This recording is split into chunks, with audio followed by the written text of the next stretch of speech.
mananatili sa GCQ, General Community Quarantine, ang National Capital Region coming July 15 hanggang July 31, Doc Micah, sir? Yun ang mas maaring gandang mangyari dahil nung tinitignan namin ang numero, lalo na yung mga average daily attack rate, nakita natin nasa 5 pa eh. No, 5 out of 100,000. Tapos ang ating test positivity rate, mahigit pa sa 5% or 3%. Bagamat maganda ang ating healthcare utilization rate, particularly yung sa ICU.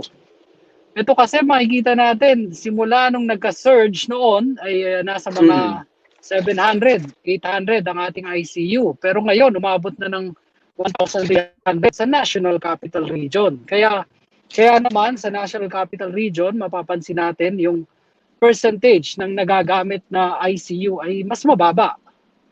No, bagamat taas pa ang ating R kasi ngayon nasa 0.93. Ang ibig sabihin noon, pababa na. Pero ang sinasabi kasi ng COVID Now, dapat ay mas mababa sa 0.9 para masabi natin na green or nasa mild na ang ating katayuan. Hindi na moderate, hindi na severe, nasa mild na. Opo. Alright. While ang binabanggit ng Okta ay nasa steady trend na, no, ang COVID-19 numbers within NCR, pero para magiging safe o play safe ika nga, ay mas mabuti para ho na manatili sa GCQ pa rin ang kabuuan ho ng Metro Manila. Ganun ho. Kung kami masusunod, oo. Yun din naman ang payo na binibigay natin sa mga nagtatanong na media at sa ibang mga kaibigan sa gobyerno na ito ang dapat na nakikita namin paraan. Opo. Kahapon ho, nakapanayan ho namin si DILG Undersecretary Epi Densing, bagamat wala pang opisyal na pahayag galing sa IATF, pero nabanggit niya ho kahapon after na meeting umano ng IATF na para sa mga lugar na nasa GCQ at MGCQ ay mananatili sa naturang status ng quarantine classifications, at yung may mga lugar lamang na nasa MECQ o semi-lockdown ang posibleng magkaroon ng escalation ng quarantine status sa Doc Michael, sir.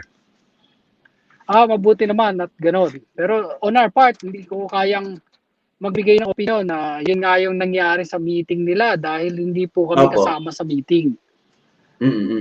Pero nire-respeto namin yun at sa aking palagay, nasa tamang direksyon yan. Dahan-dahan tayong magbubukas.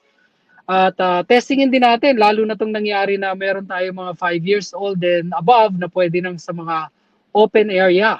Dahil kung tutuusin, ito ay bagong pahayag, bago nating practice at makikita din natin ang epekto nito within the next few weeks.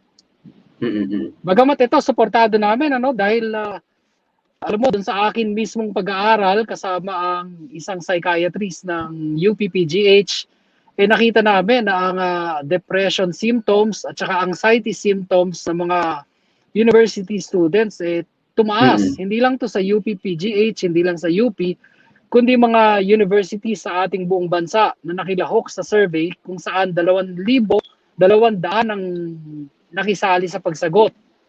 So talagang apektado ang ating kabataan pagdating dito sa mga nangyayaring lockdown. Kaya ito papayag na lumabas sa mga open spaces, aprobado yan, lalo na kapag tinignan mong ang open spaces naman ay mababa ang tsansa na mag-ipon ng virus na maaaring makahawa. At kung ang activity ay may supervision ng mga marshals, sabihin natin, ang LGU, nagsabi siya, itong lugar na to, safe space para sa mga bata. Pero meron din silang control system kung saan nilalagay nila ang mga bantay bayan at magsasabing, ops, masyado na kayo malapit, ops, bawal magtanggal ng mask, bawal magtanggal ng face shield, malaking tulong po yan.